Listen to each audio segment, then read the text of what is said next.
Today, I'm going to be ranking every single weapon in Kenshi in a tier list. Now, previously I did this with races, and I was trying to be objective with it. However, the general sentiment I got from the feedback was that people kind of wanted me to focus more on what was cool and, you know, what kind of fit power fantasies or roleplay. So that's what I'm going to kind of rate it off mostly for today. However, I will still gauge a little bit of its power level as part of the ranking. We don't want to be hitting people with a wet pool noodle. So with that, we'll start with the bottom of our tier list at D tier. Now, these are the weapons I think are kind of just lame, right? I don't like using them and I kind of avoid them. So we'll start that off with some classics, the Iron Club and the Iron Stick. I shouldn't get too much flack for this, but I'm not really looking to hit people with metal pipes. That's not really a fantasy I have. You could pick up an iron pipe off the streets and start whacking someone with it in real life. Don't do that, but you could. Now, not only that, but this is the weapons used by the weakest enemies in the game. And one of these, the Iron Stick, is so hard to get, you can only find it in loot, and you can find it maybe on some like random ass enemies. Whereas the Iron Club is a refined Iron Stick. It's like a metal pipe that someone's kind of tried to make into a weapon. Just because you tried to make a metal pipe into a weapon doesn't mean it's much better, and it'll still do the same job. But for the most part, these are down here because it's in a bad weapon class, and it's just really lame, just hitting people with metal pipes. I mean, if you want to be this low kind of technology people, like, you know, unga bunga, then sure, use the Iron Stick and Club, live that fantasy. But for me, I just don't get it. So for me, it's the worst weapons in the game. Now, next up for me is the Paladin's Cross. Now, I think this one might be a bit more controversial. However, I don't really like the Holy Nation, and that's for me is the main use case of this. I've used the Paladin's Cross in one playthrough, and it's one that I kind of wanted to be a bit more aligned with the Holy Nation. And for that, it was cool wearing their armor, using their weapons, all that. But outside of that, the only other use case I could think of the Paladin's Cross is if you're making your own kind of fanatical, holy, religious nation, right? And maybe you could kind of like fight the Holy Nation in the dark holy armor, whatever that's called, with your Paladin's Crosses, and it could be this cool little power fantasy you're living. But that's the only use case, like, aesthetically I can think of this. In terms of how good the weapon is, it's okay. That's why it's above the Iron Club and the Iron Stick. It's part of the Cleaver class, and because it's used by the Holy Nation, it's absolutely amazing against skeletons. But unless you're a specialized skeleton killing team, there's not much reason to use this aesthetically unless you're a paladin or a religious kind of guy, right? Or maybe you're an ex-Holy Nation guy. Good fit for that kind of role-playing, right? Now, next up, the Flesh Cleaver. I hate this weapon. I hate how it looks. It looks like somebody took a proper weapon and then just cut it in half. It just looks silly, and although it is a good weapon, don't get me wrong, I don't like using it. It feels like it's what a combat cleaver is, but yeah, someone just chopped it in half for some reason and was like, yep, this is the weapon I want to use. So for me, it's just not a very good looking weapon. I hate using it. I always feel goofy using it, and that's not what you want in your weapons, right? But definitely above the rest, and I could bump it up to a C tier. So with the D tier, we've kind of completed that. There's not too many in there. There's not many weapons I avoid actively using. C tier are the weapons that I'll use on occasion, but for the most part, I kind of want to upgrade out of them, right? So starting off in the C tier, we will go with the Mercenaries Club. Now, this is a refined iron stick or club. This isn't just an iron pipe you're hitting someone with. This is like a forged iron pipe, right? And that's cool if you want to kind of live that fantasy of just being a slaver or trying to knock out bounties, right? It's very good for that kind of stuff. But I just prefer to use bladed weapons for the most part. I would also just prefer to use a polearm personally. If you do like blunt weapons, the Mercenary Club is a good blunt weapon. I would not recommend you not use it. And if you like the look of it, then definitely go for it. But for me, this is kind of just like a NPC weapon, kind of like the Paladin's Cross actually. I didn't say that, but for me, I like the Paladin's Cross on NPCs, but I don't like using it myself. And that's exactly how I feel about the Mercenary Club. Next up, the Topper. I don't even know what weapon class this is. It's either katana or a polearm. I'll look it up. A Topper is a katana class weapon. Look at that, it's so massive though. Why is it such a big katana? You know what you could use instead? You could be using a Nodachi, which is a much more katana looking katana. Weapon-wise, it's actually pretty good. Looks-wise, it's pretty goofy. Not only that, but I only find it in like ruins and other random places, and I never find it on like any bandits or anything. But I never use it because I never find it, and I never buy it, and I just don't think it looks good. And that's kind of why it's next to the Mercenary Club, but I think it's a lot further into C tier than the Mercenary Club, which honestly could have been knocked down to D tier if you convinced me. Now, shortly after the Topper is unfortunately the Wakizashi. I actually like katanas, but unfortunately katanas have two of the like worst looking weapons in the game, because katanas are meant to fit a certain vibe, right? You're meant to be like a ninja or a samurai, some weeaboo guy, right? Swinging your dexterous sword. And the wakizashi is so small, it's almost like a dagger, and I don't like it. I'd actually prefer a tanto or something similar that is actually meant to be a knife, because the wakizashi is in between a short sword and a dagger, and I don't even know which one it actually is. The name is cool, but outside of the name, I don't really like the wakizashi, and I'd prefer to use a katana, which is just a longer version of it.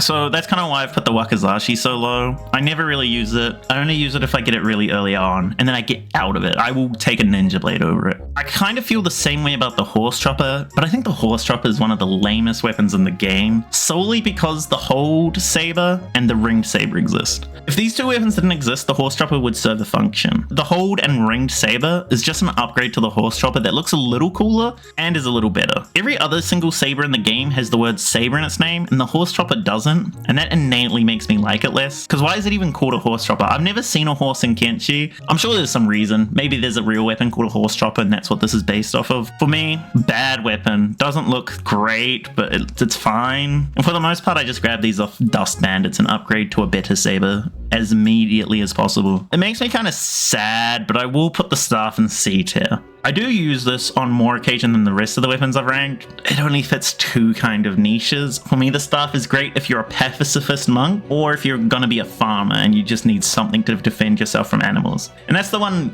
utility use of the staff, is it's really good against animals, as is most polearms, but this one has a lot of bonuses towards them. And it also does more blunt damage than the rest of the polearms, which gives it a nice niche use. But at the end of the day, it's a longer iron stick. It isn't anything fancy looking. It doesn't have any cool like leather on it or like cloth wrapping or anything. Just a metal stick, but long.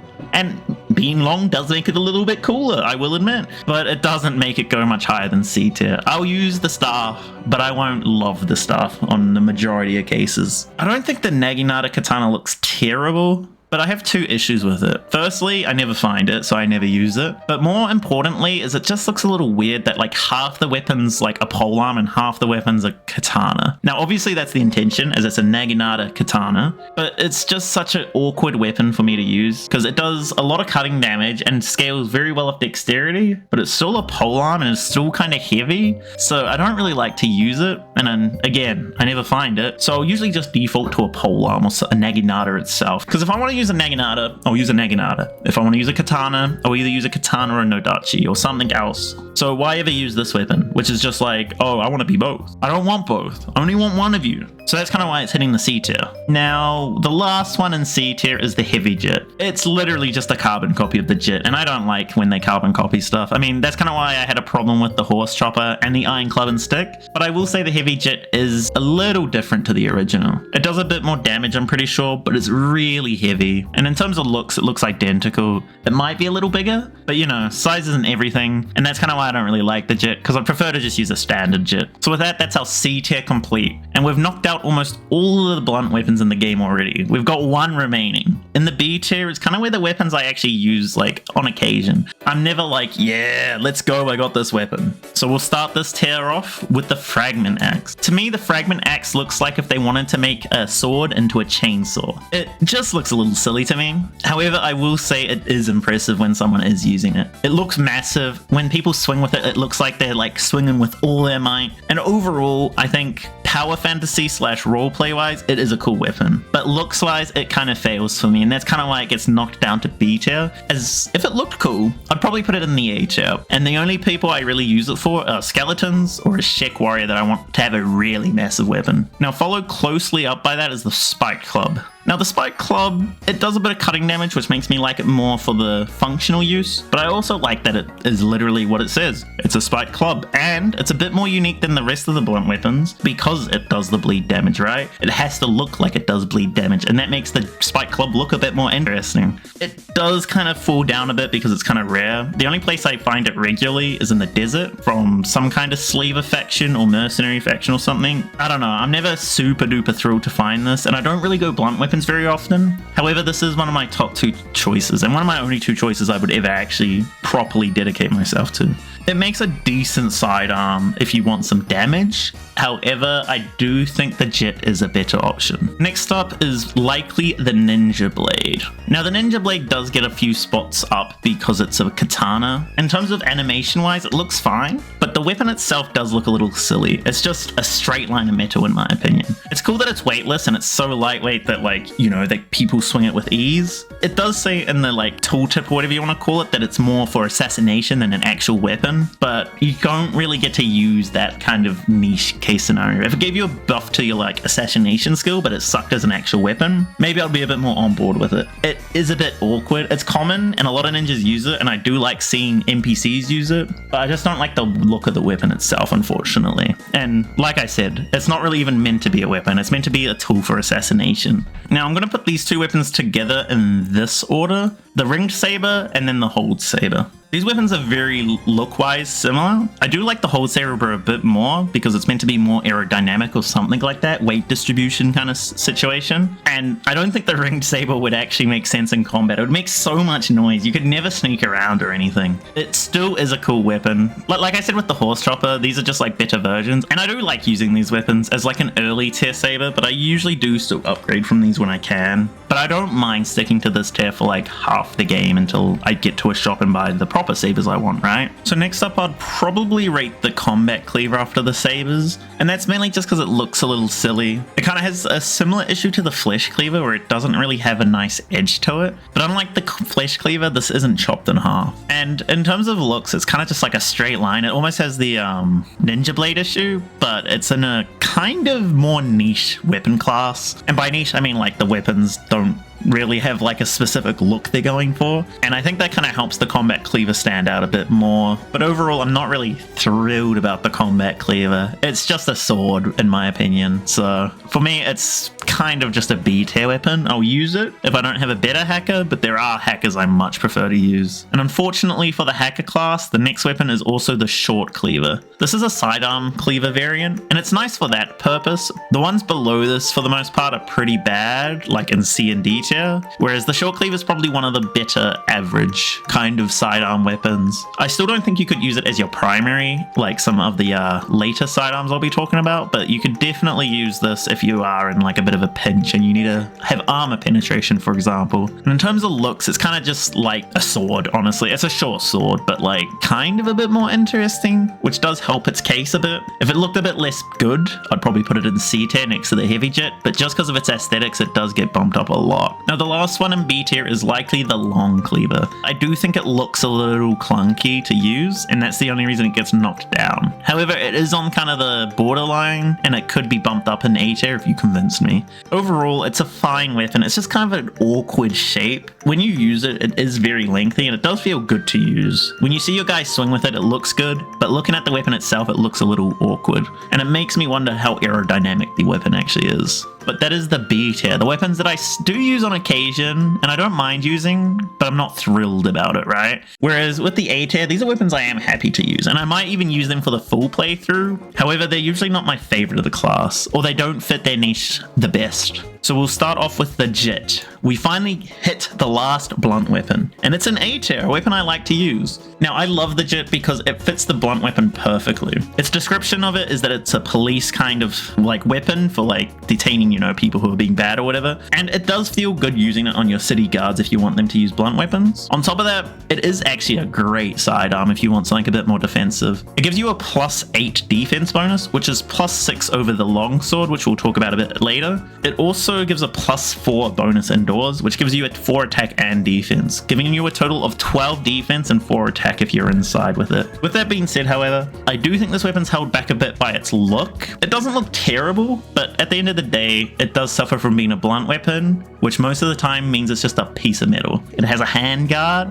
and a hilt. It's got everything you basically want in a normal weapon. It just doesn't cut, and that unfortunately for me does hold it back in terms of its effectiveness. It would just be a bit further up in the list. Now, speaking of the longsword, I like the look of it a lot more than the Jit, and I think it's a cool weapon to use. It's nothing too crazy, but it is a nice sidearm. In terms of usefulness, I don't actually like using it that much. It's just a worse version of the Jit. It gives you less defense with only 2, and yeah, it does do cutting damage, which does help its case, but overall, I just prefer to use a katana. That does more cutting damage. damage. It gives better stats, I'm pretty sure, like in terms of offense. The longsword's just fine. It's a good weapon. It looks cool-ish, but it doesn't look spectacular, right? It doesn't blow me away when I get it. I'm just like, oh, cool, a longsword. Now, following that is the plank. Now, I like the plank. I feel like some people would actually rate this in B or C tier, but I use the plank regularly. I usually use it before I get a falling sun, which is the last heavy weapon on the list. There's only 3 heavy weapons in the game. The thing that actually holds the plank back is kind of that it's just a big hunk of metal. It does kind of have a sharpened edge, so it is kind of like a sword and does cutting damage, which helps its case. And it also does a lot of blunt damage, and that's why I don't like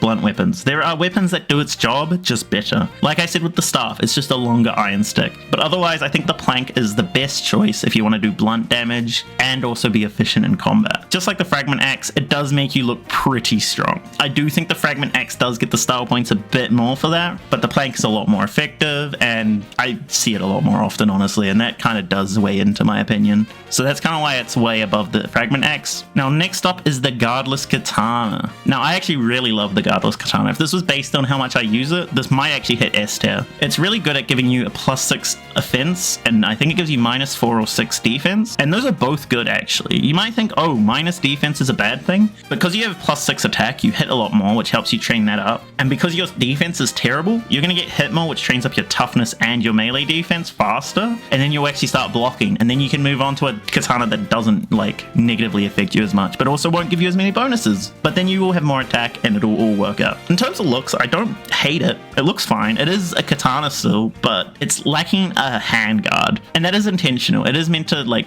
not have that. That's kind of why it's a guardless katana, right? However, that does knock it down in style points. I do like the like hilt itself or whatever it's called, the hand, I don't know, the thing you hold. Other than that, it's missing a lot of style because it's literally just you hold here, this is where blade is, it is a katana, swing. Now onto the foreign saber. This one's a bit rough. I don't think it looks too bad, but it gets beaten out every time for me by the desert saber. The blade is just too curved for me. It looks a little silly how curved it is. And if you look at the ringed saber and the hold saber, they have a somewhat similar curvature, but I think the reason the hold and ringed saber kind of pull it off is because they're a much wider weapon, where the falling saber is quite thin, but it still has that edge. And it almost feels like it's half dedicating to being a scimitar without actually dedicating to it, which I don't really like. I like when a weapon dedicates to its thing, and I don't like when a weapon doesn't, and that's kind of why I didn't like the Naginata katana. It's trying to be a kind of scimitar kind of saber, but it doesn't want to fully commit to it. Looks wise, not the biggest fan. Usefulness wise, it's a great weapon. I freaking love it, but it gets beaten by the desert saber for me. If I find a saber that's a desert saber first, I'll probably use that instead. Now the last weapon of the A tier, a very short A tier, the polearm.